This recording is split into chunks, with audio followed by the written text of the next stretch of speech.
Badwam TV Badwam so dwumade na na ya hyase wonwum tuo mu no ne yadu so no Badwam kase ye na awurade asese nenso woma yenkwa ensam ne do so ne to dwo mu bi ya wo betini chairman da ye Roads and Highways Committee ano Kennedy Osanyako se da ya wada wo mo hwe animu se wo mbebo apro no akohwe akwan ya wodo ye de ama contract for baby akwa akoduru ye de honsam no ebeba adokota fo nso wo mo hwe akokramu ewo Comfortnoche Teaching Hospital one more eja consulting room na to baby edi entie no nsem bi na no pay ye de bro Adom TV Badwam kase wadaro mashami live on Facebook /Adom TV extra say go TV na wo search ya 119 Adom TV oho and a DSTV so 280 uko YouTube wa search Adom TV 2 and I will call all social media platforms on so ya was wadaro makwadomonline.com samno ye wi ya trading in so di go hono wajebre akenkan medidi afia amankwa tamaklo afia ni dem semno nchiremu sadieti eni Ghana Resilient and Integrated Development one more ayene se nima ne Paloma gata kase no ne one more ba be kataso nso to kakra bi mu odene a obehu ane se atwide afa de hye so se one more nyapade se be ye na sa ha no ebeba fom na tu obetwa ma de hye wo sampota mu honti ena wonde asha contractants a womo eba behwe atimu akra so yi na nkofo ho bi Adom TV etwaso ring road ha akwa kusi odo ewo pedestrian market ono 1 kilometer ne kesi ye be no 10 meters we so a ye be kataso saa no bola na ye totugu basa na wo hwemu kra wo se bola na gumu bebre no nipa dasani na yes ade no inti yakata so a bema omo te ben inti mfa bola na no mo twam no ebi wo ha ugina ho bon se obi twam okra ne bola no ato agum no oja hokọ saafo ni nyina no yakata so omunya kwan ne nye inti ye wi na afi bebia na no wo no so ye bepe bibia ye de besi kwan se bola firi soro kra ba inti mi nwramu ha na emom ye be hye assembly for no se ye nya yes ade na sa assembly na ntimu pe e de ho foforo beba enwechi Adom kase ama ne boni kwadwomen sabrompa ene omanfo bi a obadwumedi na se twetwe nkomo de sansem yetudwa fo aso ni bi ni se sa amanfo betimi atena area no mo ama asom ado om efa flood ho omo nya biem ti so obi nso wo business ye e wa around na ono nso nsuo no nkoha na adwen ti fa so ni de bebre wo eni age if only say enye because of December approaching because my own say ha nyina omatu ngrofo afria which means adwuma e be start immediately ana ye be twen to December ti no mo be ye dia e be boa yen pa omo nso ya omo kokotokoto ye omo Jamtinani the Roads and Highways Committee omra shebedwa fiem eyora Kennedy Osanyako na wose committee na bo wonchimu posa da ya wada omegba pro na won makohwe akwanya hodo e de ama contract no sei na ekro committee Roads and Transport Committee and a committee ahwe akwan so ani wiem hyen sobs yen hye nyina ya se ye betu ana ye beba na mo na yatumi akohwehwe nnwuma akese a aban eye de sika ahyemu ayeye ebi ne kasoa wini bakwan a omoye sisia ani dodo wakwan a omoye ebi ne bonkra bebia aban se yenye akorabie bi a si yeyi yenuoma firi port a ye de bekwa akogu ho ne ama yenuanom a ewo north no atifi soro ho no ho an so mo ba o ma nkra ha ma mefa bombe ye ho ani nungwa kwan a omo ye wo ho ani mpakadan tre kwan so a omo ye ani obechebi lamti eno so akwan a de toso mienu omo ye no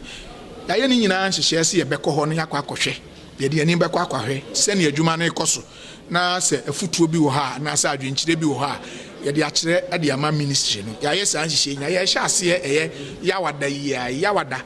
nondu pepepe ne ye kɔ kasoa ni dodo wa me yakodi se adwuma no ye firi ho no mo a na awotwe so no ai besim no mu a ye bekɔ bonkra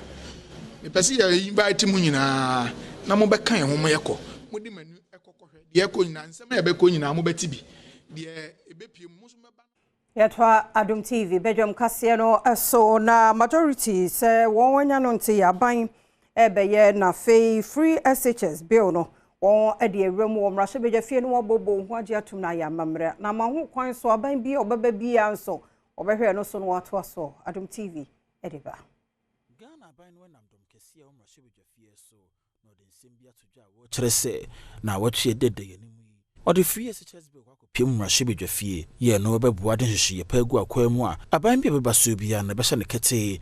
na free SHS wahwɛ sɛ bɛkɔ so ayɛ adwuma na sɛdeɛ bɛyɛ a free SHS policy no ɛbɛkɔ so agyina ne nan so na akɔ n'anim ne nti no ɔbɛsan so adi nkɔmmɔ de afa kwan ahodoɔ bi so a mpanyinfoɔ bɛtumi anya sika ɛde aboa saa policy Abradom kɛseɛ ne baa no dani Alexander Fenyomakin ɛkyerɛ sansɛm ne mu no sɛ yɛ no kan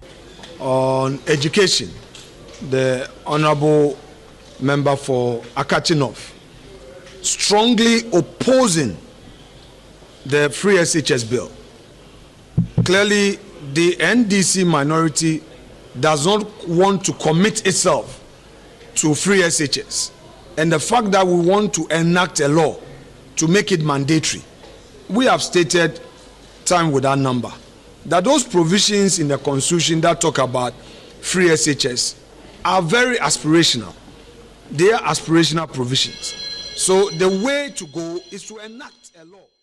A doctor for one more war oncology department work home for Noche Teaching Hospital bia your shoko kromuno and a consulting room no one more jade atu baby fi say nyuma won ye no emfidie bia wo mu hia bema wadwuma ye di mo no wo mu ni entine ne won mu ne adwuma bia ye ewo ho e de wo hawa ba adehye titu ya sa bre na wo say wo mko hokogye ayarehwe Adom TV etwaso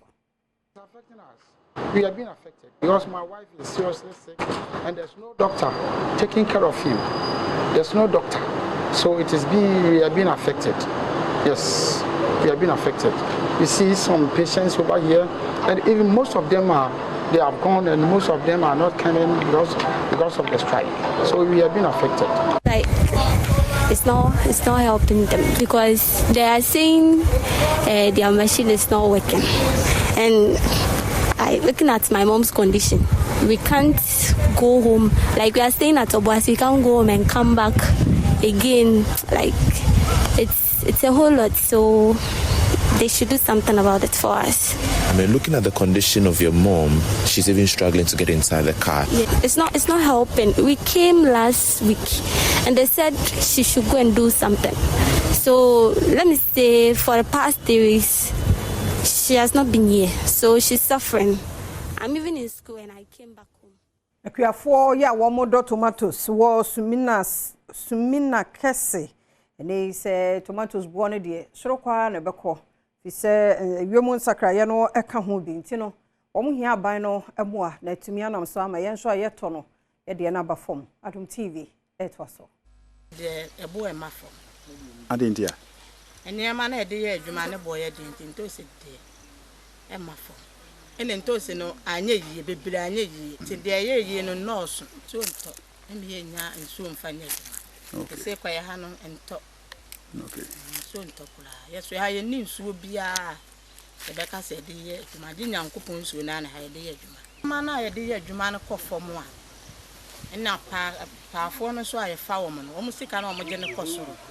e chen yen aye bedu su bewie na pafo na jisika ne nya na okura wo ye adwuma no musika sha mesra ban ne mpanifo nyina ase ya pa wo mche o metututu abula wa ensuo wa ha ma ye mfanya ye adwuma ne ya kuafo yi ya sra ban se o ma ye besi a e wo fom a ye betumi ade aye adwuma no wo betutu nsuo ne ade ama ye betumi aye adwuma no ama adwuma na ba bebre ya nya bi ama obia atumi adi ta ntosi ne boa no ebe kosoro a ntumi mafo tambia ne ntosi ne boa no iya womo World Island wokwa from north mensino emono ngumasua pade wormo etomusini kra fi se de esi ho se school dan na kra no asam wo ho na kampesi anya checherefo am wo maba ho honye ni nti no cheche ni bia de no kɔ ho awonko womo hawo wono de ato Adom TV kase anim se yemfa ntodwa na ban emo awon na enkrofo bi etiti adan mu mira fra oni yiriye no ana vote ani yiriye no sa enkrofo no ensuo ni fa omo adan no na ebubu no enu nti nadmo take data edi ni nyina ko national a ye hwe anim se mmoa kakra ebe free ho aba na ye support sa nkrofo me gidi se sa nkrofo ni bi na oman no aye say for the meantime no omo house omo e school adan ni bi mu emira duru se sa amiri ese se omo free mu ye ko ye ne nananu mo e wo ho akasa se emira duru se omo vacate school dan no emma school nkwala no etimi nya kwan eko school ewo Enwechi assembly member Obrono no so gidi yakini echiremu a achwechwefo dodo na wode wom bakrum ho no wonte eve kasa no na muama adesuane adekire enkoso ne St Ghana Education Service emfa won ma wote won krum kasa emra. The major problems bakune ye kasa no enya nipa bebre na ite ayigbe no poda no so won nti twie no na teachers ne dodo de won yi emaye no so omu ya igbefo omu nya igbefo omu ye twie ne twefo enti omu ba omu nti meka igbe no enti ama problem ne aye bebre ma akoda no mo enti de ye kweke sisi anu se ye nya teachers no na omu ti aka ayigbe no. Combined KJT Traders Association say ene ya make say ye no managing director won na da Kumasi City Markets Limited ano ye nyini free ho managers nso wo mo hwe KJT market no so ye nyi won nyina free ho won kyeremu on the tuja no cry vice by 11 June no obedi bo hye no so na arawu se ba wo ni say odi bo hye no so the 200,000 e ma omo nyema hye ye no ade a chie ye kotin say omo siska no yamfa omo so omo nche ma omo ha say hye ye no ye de ma omo so omo nche eni na ska no omo ko ball ka wo tumfo dwabo ase enti na omo ka je vice president say ska no onfa ma omo no omo fanti omo ka timinu ka say 2 billion no ahima for no afeska na chedi e kire na combine executives e kasa ho e ma party no e sande 300,000 Ghana cedi buy e 3 billion meni buka say managing director ni trimpo boni any mpanyifo bi omo ojo ma trimpo boni a omo pese ska no omo di ni pe bebre be ka ho na omo che ska no na e kire omo afa kwan so akọji ska no bi nti no omo ya no nwura ma na me no ka say ska no akwa di regional minister ho ye hwe asetena oni atena ba ifie miensa nim ye ka ani say managing director mpanyifo ye ne ntimi ntena jo ma biem dom ka se bo akire ene managing director Adom Kumasi City Market kobo nkomo ebusale se kwa edu odwefo dia boni oje ne say but we business idea na mai outside time of last week na ye bit sikano eba ha Tuesday na mini ha na mini wo mu ni ha so bia mini wo mo at fine mini wo mo weekend Friday mini wo mo e wa ha mini wo mu ni ha so bia so at what I did like 300,000 no ebe yin na so I say e comedy there be any fair-minded person they will say we La Traditional Council enra wonma power 2024 homo festival no ho entoma ema de omude to dwanyina ene se enye bibia de asomdwe ne nkabom ene mpunto ebebrewo. Can confidently say that there is no festival celebration in this world as unique as the Laomo because of the richness of the cultural activities. The rites started in May, that is with the Blahage. Ban on noise making will happen in the first week of August. That is the 5th of August. It will last for about 3 weeks. This year's theme is development through good neighborliness and peace, the rule of traditional festivals. Enwechi ochire mu se binum ekeka se homowo afahye no eya konfosem nokure bia enim senti odebeto ankorankora no nyimako ahodo anim se wonfa won mo enhya afahye mu sebeye a edwade ebetimi akoso ama wo mo no manfo nso ehunu wadwuma wonum eye wo mayimo. Times consider the Homo Festival to be fetish, but we want you to know that that is not so. It is made up of rites to commemorate what we went through when we migrated. We had a famine and then there was a bumper harvest. That is what we do to commemorate the festival. And there is nothing. Menka say abamua ana owura bia wonya mfie aduasa anso ne din de kwabena ebo wo pre ne nkwapa afise ne hwo na ebo ase ho na boro so wo ye no ho hwea enye yie ni nyina ne say wo ne obi koda ye wo nwuram gomua da rampon wo gomua westminster mu e wo finfin mantem na me wakasoa ne me ye adwuma wakasoa na mo afọ wo na osi mkotu mkaye mkotu banchamre no ndi mkotu no na ge na me njai first no os manchon mu ba maka okan man fan yasam